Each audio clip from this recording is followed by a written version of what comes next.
បាទសួស្តីបងប្អូនទាំងអស់គ្នាហើយក៏សូមស្វាគមន៍មកកាន់ Channel របស់ខ្ញុំសាជាថ្មីបាទចឹងសម្រាប់វីដេអូថ្ងៃនេះគឺខ្ញុំនឹងមកបង្ហាញជូនទៅដល់បងប្អូនទាំងអស់គ្នាជាមួយនឹងកម្មវិធីមួយដែលមានឈ្មោះថា Honeygain បាទចឹងតាមពិតទៅកម្មវិធី Honeygain គឺវាបានចេញយូរឆ្នាំមកហើយបាទចឹងដោយសារតែកម្មវិធីនេះគឺវានៅតែអាចបន្តរកលុយបានហើយឃើញថារបៀបនៃការរកលុយជាមួយកម្មវិធីនេះគឺងាយស្រួលមែនទែនទើបខ្ញុំលើកយកកម្មវិធីនេះមកបង្ហាញជូនបងប្អូនទាំងអស់គ្នាម្ដងទៀតបាទចឹងចំពោះការរកលុយជាមួយកម្មវិធី Honeygain នេះគឺគ្រាន់តែបងប្អូនទាំងអស់គ្នាធ្វើការបើកអ៊ីនធឺណិតចោលតែប៉ុណ្ណោះនោះបងប្អូនទាំងអស់គ្នានឹងអាចរកទឹកប្រាក់បានជាមួយវាបាទចំពោះកម្មវិធី Honeygain នេះគឺងាយៗទេខ្ញុំជឿថានៅក្នុងសម័យបច្ចុប្បន្ននេះគឺបងប្អូនទាំងអស់គ្នាប្រកបជាមានទូរស័ព្ទដែលជា smartphone ប្រើសឹងតែគ្រប់គ្នាហើយជាទូទៅគឺយើងចំណាយពេលទៅលើការលេង Facebook ការមើល YouTube ឬក៏បណ្ដាញសង្គមផ្សេងៗបាទចំពោះកម្មវិធី Honeygain នេះគឺវាមិនពាក់ព័ន្ធជាមួយនឹងការទាមទារឲ្យយើងធ្វើការចុចទៅលើវាជាប្រចាំទេគឺគ្រាន់តែបងប្អូនធ្វើការបើកវាចោលតែប៉ុណ្ណោះអញ្ចឹងបងប្អូនបើកវាចោលហើយបងប្អូនអាចចូលទៅលេង Facebook ក៏បានចូលទៅលេង YouTube ឬក៏ចូលលេង game អីក៏បានដែរអញ្ចឹងកម្មវិធីនេះគ្រាន់តែយើងបើកចោលគឺយើងនឹងអាចរកលុយជាមួយវាបានបាទអញ្ចឹងគឺយើងអាចសន្សំរកលុយជាមួយវាទៅនៅពេលយើងគ្រប់ចំនួន$20គឺយើងអាចធ្វើការដកលុយចេញពីកម្មវិធីនេះបានហើយបាទលើសម្រាប់បងប្អូនទាំងអស់គ្នាដែលចាប់អារម្មណ៍នៅក្នុងការដំឡើងកម្មវិធីនេះយកមកប្រើប្រាស់ឬក៏យកមករកលុយនៅលើទូរស័ព្ទដៃគឺបងប្អូនទាំងអស់គ្នាអាចធ្វើការចុចនៅ link ដែលខ្ញុំដាក់ជូនបងប្អូននៅខាងក្រោមវីដេអូរបស់ខ្ញុំតែម្ដងបាទអញ្ចឹងសម្រាប់បងប្អូនទាំងអស់គ្នាដែលចង់ដំឡើងកម្មវិធីនេះយកមកលេងនៅទូរស័ព្ទដៃរបស់យើងហើយសម្រាប់បងប្អូនដែលកំពុងតែតាមដានទស្សនាវីដេអូរបស់ខ្ញុំគឺបងប្អូននឹងឃើញសញ្ញាព្រួយនេះមួយបាទអញ្ចឹងបងប្អូនគ្រាន់តែចុចនៅលើវាមកគឺវានឹងបង្ហាញបងប្អូនជាមួយទម្រង់នៅលើទំព័រ description របស់ខ្ញុំបាទអញ្ចឹងបងប្អូនចូលមករកពាក្យដែលខ្ញុំដាក់ថាចុចនៅលើ link ដើម្បីធ្វើការចុះឈ្មោះឬក៏ទទួលបាន$5បាទអញ្ចឹងបងប្អូនចំពោះកម្មវិធីនេះគឺនៅពេលយើងធ្វើការចុះឈ្មោះដំបូងគឺយើងទទួលបានទឹកប្រាក់ចំនួន$5នៅពេលយើងធ្វើការបំពេញលេខកូដអ្នកណែនាំបាទអញ្ចឹងដល់ពេលបងប្អូនឃើញចំណុចហ្នឹងបងប្អូនគ្រាន់តែចុចលើ link ដែលមានសញ្ញាពណ៌ខៀវៗហ្នឹងមកគឺវានឹងបង្ហាញបងប្អូនជាមួយនឹង browser ដែលយើងអាចធ្វើការចុះឈ្មោះជាមួយវាបានបាទអញ្ចឹង browser ដែលមានលើទូរស័ព្ទដៃរបស់យើងមានដូចជា Samsung Internet ច្រម Opera Mini ឬ Firefox ជាដើមបាទអញ្ចឹងបើសិនបើទូរស័ព្ទដៃបងប្អូនមាន browser មួយណាបងប្អូនចុចលើ browser មួយហ្នឹងមកបាទឥឡូវខ្ញុំសូមធ្វើការចុចទៅលើ browser Samsung Internet តែម្ដងទៅបាទអញ្ចឹងគឺវានឹងនាំយើងចូលមកដល់ក្នុងទម្រង់បែបនេះតែម្ដងបាទអញ្ចឹងគេបានបញ្ជាក់បងប្អូនឲ្យថានៅពេលយើងចុះឈ្មោះតាមរយៈ link អ្នកណែនាំណាដូចជា link របស់ខ្ញុំជាដើមអញ្ចឹងគឺបងប្អូនទទួលបានទឹកប្រាក់ចំនួន$5បាទអញ្ចឹងដើម្បីទទួលបាន$5ទៀតគឺយើងតើយើងធ្វើការបំពេញលេខកូដអ្នកណែនាំផងបាទអញ្ចឹងទីទៀតគឺដល់ចំណុចហ្នឹងហើយឥឡូវនៅពេលយើងចូលមកដល់ទម្រង់បែបនេះគឺបងប្អូនគ្រាន់ចុចលើពាក្យថា claim $5 now មកគឺវានឹងនាំបងប្អូនចូលមកដល់ទម្រង់បែបនេះអញ្ចឹងកន្លែងនេះគឺបងប្អូនគេនឹងគ្រីសអូតូតែម្ដងទៅដល់ពាក្យថាបាក់ស៊ីតាតានេះអញ្ចឹងបងប្អូនគ្រាន់តែ select លើពាក្យថា OK នេះមកគឺវានឹងបង្ហាញបងប្អូនជាមួយទម្រង់នៃការចុះឈ្មោះបាទចាំមកដល់ចំណុចនេះគឺនៅខាងលើនេះគេឲ្យយើងធ្វើការបំពេញ email ខាងក្រោមនេះគេឲ្យយើងធ្វើការបង្កើតជា password បាទចឹងចំពោះ email ដែលយើងគួរតែយកមកប្រើប្រាស់លើកម្មវិធី Honeygain នេះគឺជា email ដែលយើងធ្វើការបង្កើតគណនី PayPal បាទចឹងចំពោះកម្មវិធី Honeygain នេះគឺយើងអាចធ្វើការដកលុយចូលក្នុងគណនី PayPal អញ្ចឹងបើសិនបើបងប្អូនទាំងគ្នាចង់ធ្វើការ log in លេងជាមួយនឹងកម្មវិធី Honeygain នេះគឺបងប្អូនគួរតែធ្វើការបំពេញជាលេខ email ជា email របស់គណនី PayPal ឲ្យទៅព្រោះថានៅពេលដែលដកគឺយើងមានភាពងាយស្រួលនៅក្នុងការដកបើសិនបើយើងមិនបានបំពេញ email ចុះឈ្មោះជា email គណនី PayPal ទេគឺយើងពិបាកក្នុងការដកមែនទែនឬក៏អាចឈានទៅដល់ការដកលុយអត់បានតែម្ដងអញ្ចឹងដើម្បីយើងងាយស្រួលនៅក្នុងការដកលុយចំពោះការ sign up ដំបូងនេះមានន័យថាការចុះឈ្មោះដំបូងនេះនៅត្រង់ចំណុចថា email នេះបងប្អូនត្រូវតែយក email ដែលយើងធ្វើការបង្កើតគណនី PayPal យកមកធ្វើការចុះឈ្មោះបាទចឹងកន្លែងហ្នឹងសូមបងប្អូនតាមឲ្យទាន់ហើយខាងក្រោមនេះបើបងប្អូនអរគ្នាចង់បង្កើត email password ថ្មីក៏បានឬក៏យើងអាចដាក់ password គណនី PayPal របស់យើងក៏បានដែរបាទចឹងជាទូទៅចំពោះការបង្កើតគណនី PayPal ជាមួយនឹងការបង្កើត password គឺយើងបានបង្កើតភាពស្មុគស្មាញហើយដើម្បីងាយស្រួលកុំឲ្យគេពិបាកពេករបស់យើងណាន័យថាយើងស្មុគស្មាញយ៉ាងឬមិនន័យថាយើងដាក់អក្សរដាក់លេខហើយដាក់សញ្ញាច្រើនទៅដើម្បីងាយស្រួលកុំឲ្យមានអ្នកដទៃគាត់ hack password របស់យើងបានបាទអញ្ចឹងតាមគំនិតរបស់ខ្ញុំគឺបងប្អូនមិនចាំបាច់ដូរទេយើងអាចប្រើប្រាស់ជា email និង password ដែលយើងបង្កើតជាមួយគណនី PayPal តែម្ដងទៅហើយសម្រាប់បងប្អូនទាំងអស់គ្នាដែលអត់ទាន់ចេះបង្កើតគណនី PayPal ទេបងប្អូនអាចចូលទៅមើលវីដេអូដែលខ្ញុំបានធ្វើរួចមកហើយពីវិធីនៃការបង្កើតគណនី PayPal ក្នុងឆ្នាំ2021ឬក៏បងប្អូនអាចចូលទៅមើល link ដែលខ្ញុំដាក់ជូនបងប្អូននៅខាងក្រោមវីដេអូរបស់ខ្ញុំតែម្ដង បាទអញ្ចឹងកន្លែងនេះគឺបងប្អូនអាចធ្វើការវាបញ្ចូល password និង email របស់យើងមកបាទអញ្ចឹងបងប្អូនឃើញនេះគឺជា password និង email របស់ខ្ញុំដែលខ្ញុំបានធ្វើការបំពេញរួចហើយបាទអញ្ចឹងជំហានបន្ទាប់ទៀតគឺបងប្អូនត្រូវតែធ្វើការបំពេញលេខកូដអ្នកណែនាំជាមុនសិនដើម្បីទទួលបានទឹកប្រាក់$5តែម្ដងបាទអញ្ចឹងបងប្អូនឃើញគេដាក់ថាយើងទទួលបានទឹកប្រាក់$5នៅពេលយើងបំពេញលេខកូដអ្នកណែនាំណាគេដាក់ referral link ប៉ុណ្ណេះបាទបងប្អូនឃើញនេះបាទអញ្ចឹងដើម្បីបំពេញលេខកូដអ្នកណែនាំបានបងប្អូនក៏លេខមើលអក្សរខាងក្រោមគេដាក់ថា I want to use coupon code បាទកន្លែងនេះបងប្អូនគ្រាន់ចុចទៅលើអាកន្លែងអក្សរខៀវៗហ្នឹងមកគឺវានឹងបង្ហាញជាផ្ទាំងមួយទៀតគឺកន្លោនមួយទៀតដែលឲ្យយើងធ្វើការបំពេញឯងគេដាក់ថា coupon code បាទកន្លែងនេះបងប្អូនធ្វើការបំពេញលេខកូដអ្នកណែនាំដែលខ្ញុំបានធ្វើការដាក់នៅលើវីដេអូរបស់ខ្ញុំតែម្ដងនៅចំណុចខាងស្ដាំដៃបងប្អូននឹងឃើញខ្ញុំដាក់ថាលេខកូដអ្នកណែនាំអញ្ចឹងបងប្អូនគ្រាន់តែយកលេខកូដហ្នឹងមកបំពេញត្រង់ចំណុចហ្នឹងមកបាទបងប្អូនបំពេញមកបន្ទាប់មកទៀតវានឹងលោតអក្សរមួយខាងក្រោមគេដាក់ថា referral បាទ referral ហើយគេដាក់សាច់សញ្ញាគ្រីសមួយពណ៌បៃតងបាទអញ្ចឹងកន្លែងនេះគឺមានន័យថាបងប្អូនអាចបងប្អូនបានបំពេញគ្រប់លក្ខខណ្ឌរបស់គេហើយបាទអញ្ចឹងជំហានបន្ទាប់បងប្អូនគ្រាន់ចុចលើពាក្យថា sign up មក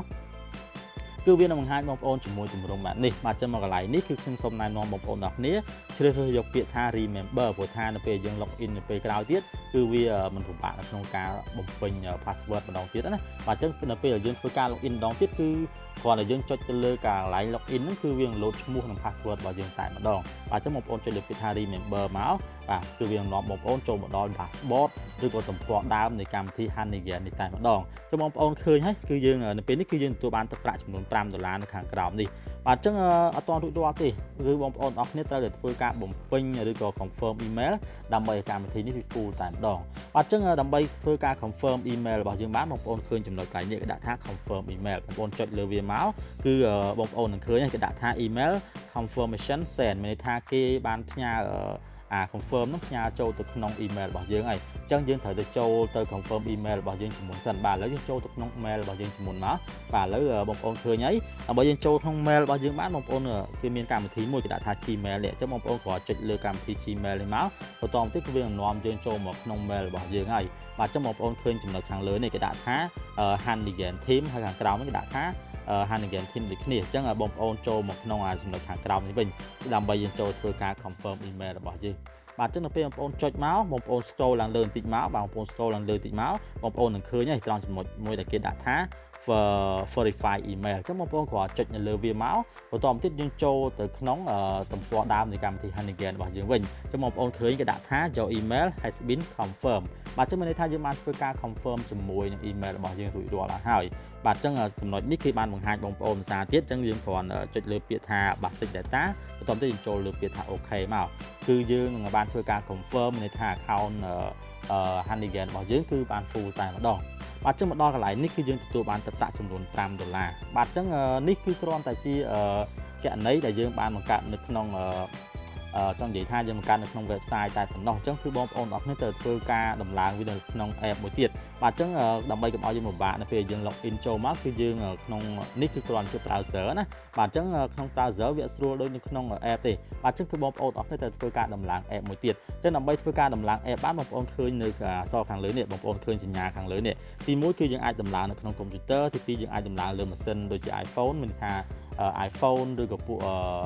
iOS ណាបាទមួយទៀតគឺយើងអាចដំឡើងនៅក្នុងម៉ាស៊ីន Android រូបសញ្ញាមនុស្សយន្តនេះអញ្ចឹងបងប្អូនខ្ញុំសូមធ្វើការពង្រីកជូនបងប្អូនតិចមកបាទអញ្ចឹងបងប្អូនឃើញសញ្ញាទាំង3ហ្នឹងអញ្ចឹងបងប្អូនគ្រាន់តែចុចលើសញ្ញារូបមនុស្សយន្តហ្នឹងមកគឺសម្រាប់ម៉ាស៊ីន Android ហើយបើសិនបងប្អូនទាំងអស់គ្នាជាទូរស័ព្ទដៃដែលយើងពពួក iPhone ឬ iOS ហ្នឹងយើងអាចចុចលើសញ្ញា platform នេះមកបាទអញ្ចឹងកន្លែង4ជ្រុងនេះគឺសញ្ញារបស់ computer ទេឥឡូវដោយសារទូរស័ព្ទដៃរបស់ខ្ញុំជាប្រព័ន្ធ iOS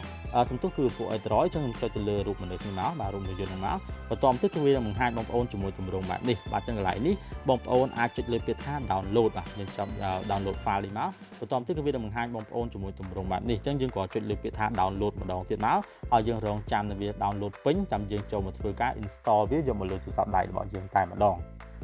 បាទអញ្ចឹងបងប្អូនទាំងអស់គ្នាអាចចូលទៅមើល file ដែលយើងបានធ្វើការ download ហ្នឹងដោយគ្រាន់បងប្អូន scroll នៅលើអេក្រង់របស់យើងចុះមកក្រោមមកបន្តមកទៀតបងប្អូនអុសឡើងលើបងប្អូនចូលទៅមើលកន្លែង alert ណា alert ព័ត៌មានបងប្អូនឃើញគេដាក់ថា Honeygain APK បាទអញ្ចឹងបងប្អូនចុចនៅលើវាមកបន្ទាប់ទៀតវានឹងបង្ហាញបងប្អូននៅទម្រង់បែបនេះអញ្ចឹងបងប្អូនគ្រាន់ចុចលើពាក្យថា install មកអញ្ចឹងបងប្អូនរងចាំវា install ពេញមកគឺវានឹងបង្ហាញបងប្អូនជាមួយជំរើស2ទី1គឺឲ្យបងប្អូនចុចលើពាក្យថា open ដើម្បីយើងចូលទៅបើកជាមួយ app ហ្នឹងទី2បងប្អូនគ្រាន់ចុចទៅដានមកឥឡូវយើងចេញទៅរកកម្មវិធីហ្នឹងទៅលើអេក្រង់ទូរស័ព្ទរបស់យើងវិញម្ដងបាទអញ្ចឹងបងប្អូន scroll មកក្រោយមកបងប្អូននឹងឃើញនេះជា app Honeygain អញ្ចឹងបងប្អូនគ្រាន់តែចុចលើ app នេះមកបាទបងប្អូនទាំងអស់គ្នាអញ្ចឹងនៅពេលយើងចុចចូលមកដល់ក្នុង app Honeygain នេះដំបូងគឺវានឹងបង្ហាញបងប្អូនទាំងអស់គ្នាជាមួយទម្រង់បែបនេះបាទអញ្ចឹងនេះគឺជាទម្រង់លក្ខខណ្ឌផ្សេងៗនៃ app នេះណាបាទគេដាក់ថា term of use បាទអញ្ចឹងបងប្អូនឃើញនេះជាលក្ខខណ្ឌផ្សេងៗនៅក្នុងការលេង app ហ្នឹងបាទអញ្ចឹងកន្លែងហ្នឹងគឺវាអត់មានបញ្ហាមកដល់យើងទេអញ្ចឹងបងប្អូនទាំងអស់គ្នាអាចចុចលើពាក្យថា I agree to the term of use បងប្អូនចុចលើវាមកបន្ទាប់ទៀតបងប្អូនធ្វើការរងចាំបន្តិចបាទគឺវានឹងបង្ហាញបងប្អូនជាមួយទម្រង់បែបនេះតែម្ដងបាទអញ្ចឹងមកដល់ចំណុចនេះគឺបងប្អូនអាចធ្វើការចុចលើពាក្យថា script introduction ក៏បានឬក៏បងប្អូនអាចចូលទៅមើលពីការលេងជាមួយ app ហ្នឹងក៏បានដែរបាទអញ្ចឹងកុំឲ្យខាតពេលយូរគឺបងប្អូនគាត់ចុចលើពាក្យថា script នេះមកបងចុចពាក្យថា script នេះមកគឺវានឹងបង្ហាញបងប្អូនជាមួយទម្រង់បែបនេះតែម្ដងបាទអញ្ចឹងមកដល់កន្លែងនេះគឺគេឲ្យបងប្អូនទាំងអស់គ្នាហ្នឹងគេបានបញ្ជាក់ថាគឺភាគច្រើនយើងអាចធ្វើការលេងជាមួយនឹង Wi-Fi ដើម្បីយើងទទួលបានទឹកប្រាក់បានកាន់តែច្រើនឬក៏បើយើងអត់មាន Wi-Fi ទេយើងអាចប្រើអ៊ីនធឺណិតរបស់យើងធម្មតាក៏បានដែរបាទអញ្ចឹងបងប្អូនទាំងអស់គ្នាគេបានបញ្ជាក់ថានៅពេលយើងបិទ app នឹងចោលគឺយើងអត់ទទួលបានទឹកប្រាក់ទេអញ្ចឹង app ហ្នឹងគេឲ្យយើងធ្វើការបើករហូតហើយយើងមិនបាច់ចាំមកចូលមើលទេយើងគ្រាន់បើកវាចោលទៅគឺយើងទទួលបានទឹកប្រាក់ពី app នេះហើយបាទអញ្ចឹងមកដល់កន្លែងនេះបងប្អូនអាចជ្រើសយកពាក្យថា yes នេះមកបន្ទាប់មកទៀតបងប្អូនអាចចុចលើពាក្យថា set mobile data limit មកបងប្អូនបើកកន្លែងនេះមកបងប្អូនចុចបើកកន្លែងហ្នឹងមកគឺបងប្អូននឹងឃើញហើយកន្លែងនេះគឺដំបូងគឺវានឹងលោតតែចំនួន5ឯងគឺដាក់ថាទឹកប្រាក់កន្លែងសំទោសកន្លែងហ្នឹងគឺអា G របស់វាគឺដាក់តែ 5G ទេបាទអញ្ចឹងកន្លែងហ្នឹងគឺខ្ញុំសូមណែនាំបងប្អូនអរគ្នាឲ្យធ្វើការដំឡើង G វាមកវាដំឡើងរហូតដល់ 20G មកបាទ 20G មកគឺ 20G ក្នុងមួយខែអញ្ចឹងកន្លែងគេឲ្យយើងដាក់ថាតែយើងប្រើអ៊ីនធឺណិតអស់ប្រហែល G ក្នុងមួយខែអញ្ចឹងយើងដាក់ច្រើនតិចមកដើម្បីយើងទទួលបានទឹកប្រាក់កាន់តែច្រើនអញ្ចឹងបន្តទៀតបងប្អូនអាចចុចលើពាក្យថាដានខាងក្រោមនេះមកហើយយើងនឹងចូលទៅដល់ក្នុង dashboard នៃ app នេះតែម្ដងបាទអញ្ចឹងមកដល់កន្លែងហ្នឹងគឺបងប្អូនឃើញហើយគឺយើងអត់ទាន់ទទួលបានទឹកប្រាក់ចំនួន$5ទេបាទអញ្ចឹងដើម្បីទទួលបានទឹកប្រាក់$5ពីកម្មវិធីហ្នឹងម្ដងទៀតគឺមានន័យថាយើងបានធ្វើការចុះឈ្មោះទទួលបានទឹកប្រាក់$5រួចមកហើយនៅក្នុង browser អញ្ចឹងមកដល់កន្លែងនេះគឺយើងអត់ចាំបាច់ពិបាកនៅក្នុងការចុះឈ្មោះម្ដងទៀតទេគឺបងប្អូនគ្រាន់ចុចលើពាក្យថា sign up នេះមកបាទបន្ទាប់មកទៀតវានឹងបង្ហាញបងប្អូនក្នុងទម្រង់បែបនេះអញ្ចឹងជំហានបន្ទាប់បងប្អូនគ្រាន់តែចុចលើពាក្យថា login ខាងក្រោមបងប្អូនឃើញ login ខាងក្រោមនេះបងប្អូនចុចលើវាមកបន្តមកទៀតយើងវាបញ្ចូល email ដែលយើងបានធ្វើការបង្កើតការពីវគ្គមុនណាយើងបង្កើតក្នុង browser ណាបងប្អូនគ្រាន់វាបញ្ចូល email របស់យើងមកដើម្បីយើងធ្វើការ login ជាមួយ app នេះគឺយើងទទួលបានទឹកប្រាក់ចំនួន$5តែម្ដងឥឡូវខ្ញុំសូមធ្វើការ login ជាមួយវាបន្តិចសិនបាទអញ្ចឹងបន្ទាប់ពីបងប្អូនធ្វើការវាយបញ្ចូល email ហើយយើងបានធ្វើការ login ការវគ្គមុននិង password របស់យើងរួចរាល់ហើយបងប្អូនអាចចុចទៅលើពាក្យថា login នេះមកបាទបងប្អូនចុចលើពាក្យថា login នេះមកគឺវានឹងនាំយើងចូលមកដល់ក្នុង app Honeygain នេះតែម្ដងបាទអញ្ចឹងបងប្អូនឃើញហើយនេះគឺជាទំព័រដើមឬក៏ dashboard នៃ app នេះហើយអញ្ចឹងបងប្អូនឃើញខាងក្រោមនេះគឺយើងទទួលបានទឹកប្រាក់ចំនួន$5ពីវាហើយបាទអញ្ចឹងចំពោះ app ហ្នឹងគឺអត់អីពិបាកទេគឺបងប្អូនគ្រាន់ធ្វើការបើកវាចោលមកបាទអញ្ចឹងកន្លែងនេះគឺបងប្អូនអាចចុចលើពាក្យថា don't show again បងប្អូនចុចឡើងហ្នឹងមកតោះទៅចុចលើពាក្យថា OK បាទអញ្ចឹងចំពោះ app ហ្នឹងគឺយើងការរកលុយជាមួយវាគឺអត់ពិបាកទេឥឡូវខ្ញុំសូមឧទាហរណ៍បង្ហាញជូនបងប្អូនឥឡូវខ្ញុំសូម clear វាចេញសិនបាទសូម clear វាចេញសិនយើងចូលមកដល់ក្នុង dashboard ឬក៏ទំព័រដើមទូរស័ព្ទរបស់យើងបាទអញ្ចឹងដើម្បីយើងរកលុយជាមួយ app ហ្នឹងជំហានដំបូងគឺបងប្អូនត្រូវចូលមកក្នុង app នេះសិនបាទអញ្ចឹង app នេះគឺវាមានទម្រង់បែបនេះអញ្ចឹងបងប្អូនគ្រាន់បើកវាចោលមកបាទបងប្អូនបើកវាចោលមកបន្ទាប់មកទៀតបងប្អូនរងចាំឲ្យវា load ចេះមកហើយយើងការរកលុយគឺយើងឲ្យអាឃ្មុំនេះអាខាងឃ្មុំបងប្អូនឃើញឃ្មុំចំនួន5ហ្នឹងឲ្យវាធ្វើការសាងសបុកហើយសាងសបុកគឺយើងមិនបាច់លេងវាទេអញ្ចឹងនៅពេលយើងបើកវាអញ្ចឹងមកគឺបងប្អូននឹងឃើញនេះខាងក្រោមនេះគឺវានឹង load ជាចំនួនទឹកប្រាក់របស់យើងហើយអញ្ចឹងបងប្អូននៅពេលយើងចេញមកវិញអញ្ចឹងយើងកុំ clear វាយើងគ្រាន់ចេញមកវិញមកយើងចូលទៅលេង Facebook ឬក៏យើងចូលទៅលេង game ធម្មតាអញ្ចឹងទៅហើយបងប្អូនអាចអស់មកបងប្អូនឃើញកន្លែងនេះបងប្អូនឃើញសូម scroll ឡើងលើទីមកបងប្អូននឹងឃើញ app Honeygain គឺវានៅតែដំណើរការនេះបងប្អូនឃើញចេះអញ្ចឹងកន្លែងហ្នឹងគឺមានន័យថា app ហ្នឹងវាកំពុងតែរកលុយឲ្យយើងហើយយើងមិនបាច់ចាំបាច់ទៅលេងវាទៀតទេអញ្ចឹងគ្រាន់បើកវាចោលតែម្ដងអញ្ចឹងទៅគឺយើងទទួលបានទឹកប្រាក់ពីវាគឺវានឹងសាងសង់សម្បុកហើយយើងនឹងអាចរកលុយជាមួយនឹងវាបានហើយជាមួយ app មួយហ្នឹងអញ្ចឹងយើងមិនចាំបាច់ចូលមកលេងវាក៏បានដែរយើងគ្រាន់បើកវាចោលអញ្ចឹងទៅគឺយើងទទួលបានទឹកប្រាក់ពីវាហើយ ហើយឥឡូវខ្ញុំនឹងបង្ហាញបងប្អូនអស់គ្នាពីការរកទឹកប្រាក់តាមមួយរបៀបទៀតគឺការណែនាំមិត្តភ័ក្តិអញ្ចឹងការណែនាំមិត្តភ័ក្តិហ្នឹងគឺយើងទទួលបានទឹកប្រាក់ផងដែរគឺយើងទទួលបានភាគរយណាអញ្ចឹងយើងណែនាំមិត្តភ័ក្តិបានម្នាក់គឺយើងទទួលបានដូចជាចំនួន 10% បាទអញ្ចឹងដើម្បីណែនាំមិត្តភ័ក្តិបានបងប្អូនអាច scroll ឡើងមកលើតិចមកបងប្អូននឹងឃើញនេះជា link របស់យើងបាទអញ្ចឹងបងប្អូនគ្រាន់តែយក link នេះទៅណែនាំមិត្តភ័ក្តិរបស់យើងតាមរយៈ Messenger ឬតាមបណ្ដាញសង្គមឧទាហរណ៍ថាបងប្អូនចូលមកក្នុង Facebook នេះមកបន្តមកទៀតគឺបងប្អូនយក link របស់យើងទៅណែនាំបងប្អូនគ្រាន់ login Gmail Facebook របស់យើងនិង password មកបន្តមកទៀតបងប្អូន share ទៅយើងនឹងអាចធ្វើការណែនាំមិត្តភ័ក្តិរបស់យើងឲ្យគាត់ចុះឈ្មោះតាមរយៈ link របស់យើងអញ្ចឹងនៅពេលគាត់ចុះឈ្មោះតាម link របស់យើងគឺយើងទទួលបានជា commission មានថាជាភាគរយចំនួន 10% ឬក៏តាមរបៀបទៀតគឺយើងអាចធ្វើការ copy link នេះមកបងប្អូននឹងឃើញគេដាក់ថាការ copy ហ្នឹងយើងយកទៅណែនាំភ័ក្តិរបស់យើងតាមរយៈ chat Messenger មកដើម្បីគាត់ចុះឈ្មោះតាមយើងឧទាហរណ៍ថាបងប្អូន copy ហើយបងប្អូនចូលទៅក្នុង chat Messenger របស់យើងបាទខ្ញុំសូមចូល chat Messenger បន្តមកទៀតបងប្អូនចុចទៅលើ Messenger ហ្នឹងមកបងប្អូនណែនាំមិត្តភ័ក្តិឧទាហរណ៍ថាបងប្អូនណែនាំនៅក្នុងមិត្តភ័ក្តិរបស់យើងម្នាក់ឧទាហរណ៍ទៅយើងចុចឲ្យជាប់មកយើងផាសមកបងប្អូនចុចសញ្ញាព្រួយបាញ់ទៅមុខមកបងប្អូននឹងឃើញនេះគឺជា link Honeygain ទៅអញ្ចឹងនៅពេលមិត្តភ័ក្តិរបស់យើងគាត់ចុះឈ្មោះតាមរយៈ link ហ្នឹងគឺយើងទទួលបាន commission 10% ពី app Honeygain នេះដែរបាទអញ្ចឹងចំពោះ app Honeygain គឺបងប្អូនអាចធ្វើការរកលុយជាមួយវាតែគ្រាន់យើងធ្វើការបាត់ app នេះចោលទៅយើងអាចលេងអ៊ីនធឺណិតអីក៏បានដែរហើយបងប្អូនទទួលបានទឹកប្រាក់ពីវាហើយនៅពេលយើងធ្វើការចុះឈ្មោះដំបូងតាមរយៈ link អ្នកណែនាំគឺយើងទទួលបានទឹកប្រាក់ចំនួន$5បាទចំពោះការរកលុយជាមួយ app នេះគឺមិនមានអ្វីច្រើនទេហើយខ្ញុំក៏សូមបញ្ចប់វីដេអូនេះទៅតាមនឹងហើយក៏សូមអរគុណដល់បងប្អូនអរគ្នាដែលបានចំណាយពេលដ៏មានតម្លៃតាមដានទស្សនាវីដេអូរបស់ខ្ញុំតាំងពីដើមរហូតមកដល់ចប់ហើយសម្រាប់បងប្អូនអរគ្នាមានចម្ងល់អ្វីផ្សេងៗអាច comment សួរខ្ញុំនៅក្នុងវីដេអូរបស់ខ្ញុំបានបាទអញ្ចឹងសូមបញ្ចប់កម្មវិធីនេះប៉ុណ្ណឹងហើយសូមអរគុណសូម